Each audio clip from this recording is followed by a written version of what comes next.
नमस्कार, मैं अंजना और आप देख रहे हैं जनहित ऐसी। आइए शुरुआत करते हैं इस वक्त की बड़ी खबर से। सूर्य देव की उपासना का महापर्व छठ पूजा आज। जानिए डूबते सूर्य को अर्घ्य देने का समय। 19 नवंबर 2023 को व्रती महिलाएं शाम के समय डूबते हुए सूर्य को अर्घ्य देंगी। फिर अगले दिन यानी 20 नवंबर को उगते हुए सूर्य को अर्घ्य देकर व्रत का पारण किया जाता है। आज देश भर में सूर्य उपासना का महापर्व छठ पूजा बड़े ही धूमधाम के साथ मनाया जा रहा है। छठ पूजा के तीसरे दिन सूर्यदेव और उनकी बहन छठ माता की विशेष पूजा आराधना की जाती है। वैदिक पाचांग के अनुसार हर साल कार्तिक माह के शुक्ल पक्ष की अष्टमी तिथि को छठ महापर्व मनाया जाता है। छठ पूजा नहाय खाए के साथ शुरू होती है। फिर अष्टमी तिथि को छठ का पहला अर्घ्य दिया जाता है। सूर्यदेव की उपासना का सबसे बड़ा और खास पर्व छठ का त्योहार होता है। संध्या समय अर्घ्य देने से कुछ विशेष तरह के लाभ होते हैं। इससे नेत्र ज्योति बढ़ती है, लंबी आयु मिलती है और आर्थिक संपन्नता आती है। 4 दिनों तक चलने वाले छठ पूजा पर्व में भगवान सूर्यदेव की पूजा के साथ छठी मैया की पूजा की जाती है। इस दिन महिलाएं व्रत रखती हैं और अपनी संतान की लंबी आयु और सुख समृद्धि की कामना के लिए छठी मैया से आशीर्वाद प्राप्त करती हैं। छठ पर्व के तीसरे दिन व्रती महिलाएं शाम के समय डूबते हुए सूर्यदेव को अर्घ्य देती हैं।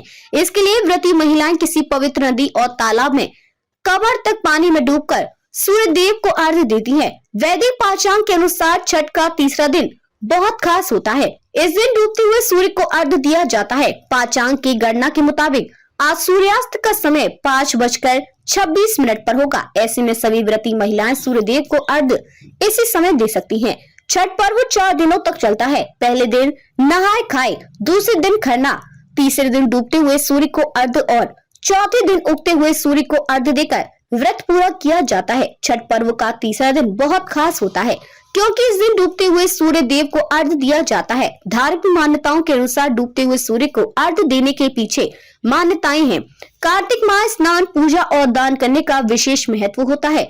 इस माह में भगवान विष्णु जल में ही निवास करते हैं।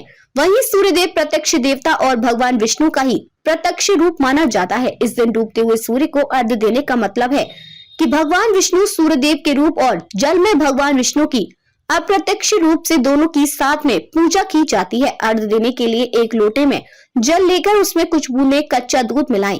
इसी पात्र में लाल चंदन, चावल, लाल फूल और कुछ डालकर प्रसन्न मन से सूर्य की ओर मुख करके कलश को छाती के बीचों बीच लाकर सूर्य मंत्र का जप करते हुए जल की धारा धीरे धीरे प्रभावित कर भगवान सूर्य को अर्घ्य देकर पुष्पांजलि अर्पित करना चाहिए।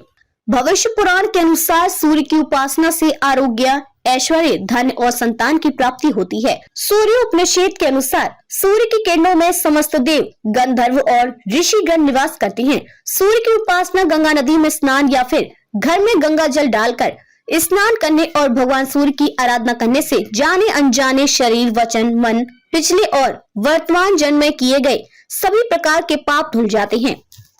अब तक लिए बस इतना ही। फिर मिलते हैं एक ऐसी ही बड़ी खबर के साथ। तब तक लिए नमस्कार और देखते रहिए जनहित ऐसी।